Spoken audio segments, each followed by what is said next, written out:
একমাত্ৰ হাগ্ৰামা মহিলাৰী ডাঙৰীয়াই দ্বিতীয় চুকুৰ আলী হৈ আছে আজিৰ দিনত বিটিচিৰ। सन्जय दासआ हाग्रामा महिलारिखौ सुकुर आली बुंनायनि सिगां गावनि महरखौ नायनानै लाग्रोनाया मोजां। সঞ্জয় দাসে কি জানে নাজানে মই নাজানো, তেখেতে হাগ্ৰামা মহিলাৰী দেৱক চকুৰ আলী কোৱাৰ আগত আৰু নিজৰ চেহেৰাতে একবাৰ চাই লোৱাটো ভাল হ'ব। हाग्रामा महिलारिया सुकुर आलीबा माबोरै बिटिसिखौ सोरजिखो? बे फिननायखौ होदों एमसिएलए श्याम चन्दिया। যদি হাগ্ৰামা মহিলাৰীয়ে চকুৰ আলী হ'লেহেঁতেন বিটিচি চুক্তি কেনেকৈ কৰিলে? दिनै 42 नं उदालगुरि विधानसभा बियाबनि सिङाव थानाय करामुर साहा बागानाव बिसायख'थि फोसावदिं मेलाव रेहन दैमारि आरो एनडिएनि सा 15 बिजाथिफोरखौ देरहाहोथारनांगौनि थांखिजों सावरायमेल लायो। करामुर साहा बागानाव जिउ खुंबोनाय गोबां मावसुमा आरो रायजो राजाफोरा सावरायमेलाव बाहागो लायो, लोगोसे नांगोलनि सावगारियाव भट होनो थिरांथा लायो होनना फोरमायो।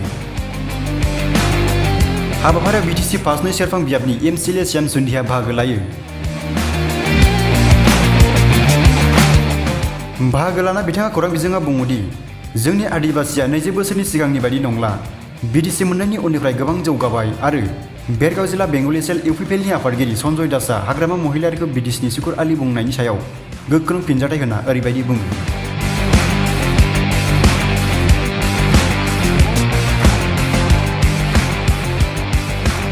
ভাল লাগিছে, কৰামুল চাহ বাগিচাত উপস্থিত হৈ ভাল লাগিছে। গোটেই কৰামুল চাহ বাগিচাৰ আদিবাসী ৰাইজসকলে ইতিমধ্যে সিদ্ধান্ত লৈছে তেওঁলোকে সন্মানীয় আমাৰ BPF দলৰ প্ৰাৰ্থী ৰিহন দৈমাৰী ছাৰৰ লগত থাকিব, নাঙল দলৰ লগত থাকিব।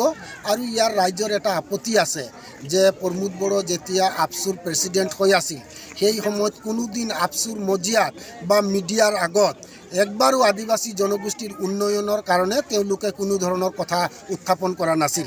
লগতে যি সময়ত BTC গভৰ্ণমেণ্টে বা BPF দলে অসমত বসবাস কৰা আদিবাসী ৰাইজসকলক ST দিব লাগে বুলি তেওঁলোকে প্ৰস্তাৱ লৈছিল, সেই প্ৰস্তাৱক আমাৰ দীপেন বড়ো ডাঙৰীয়াই UPPL দলে বিৰোধ কৰিছিল। যাৰ কাৰণে গোটেই অসম মানে BTC অঞ্চলত বসবাস কৰা আমাৰ আদিবাসী জনগোষ্ঠীৰ লোকে আমাৰ UPPL দলক বেয়া পাইছে। UPPL দল ত্যাগ কৰি ইতিমধ্যে সকলো ৰাইজে সিদ্ধান্ত লৈছে BPF দলৰ লগত থাকিব আৰু আমাৰ ওদালগুৰি বিধানসভা সমষ্টিত আমাৰ ৰিহন দৈমাৰী ছাৰৰ সপক্ষে থাকি তেখেতক বিপুল ভোটত জয়যুক্ত কৰাব বুলি ইতিমধ্যে তেওঁলোকে সিদ্ধান্ত লৈছে। আদিবাসী আৰু চাহ শ্ৰমিকসকলৰ বাবে উন্নয়নৰ বাবে আপুনি কি ক'ব এতিয়া? নাই চাওক, আমাৰ হাগ্ৰামা মহিলাৰী দেৱে আমাৰ আদিবাসীসকলৰ যোনটো প্ৰথম সমস্যা আজিৰ দিনত গোটেই অসমৰ আদিবাসীসকলে ককবকাই আছে STৰ কাৰণে।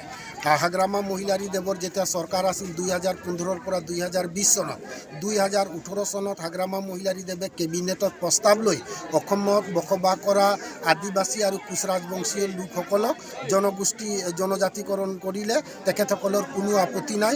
এই কথাষাৰ ইতিমধ্যে তেখেতে প্ৰস্তাৱ লৈ চেণ্ট্ৰেল গভৰ্ণমেণ্ট আৰু ষ্টেট গভৰ্ণমেণ্টৰ তাত প্ৰেৰণ কৰিলে। দ্বিতীয়তে আমাৰ মাটিৰ সমস্যা।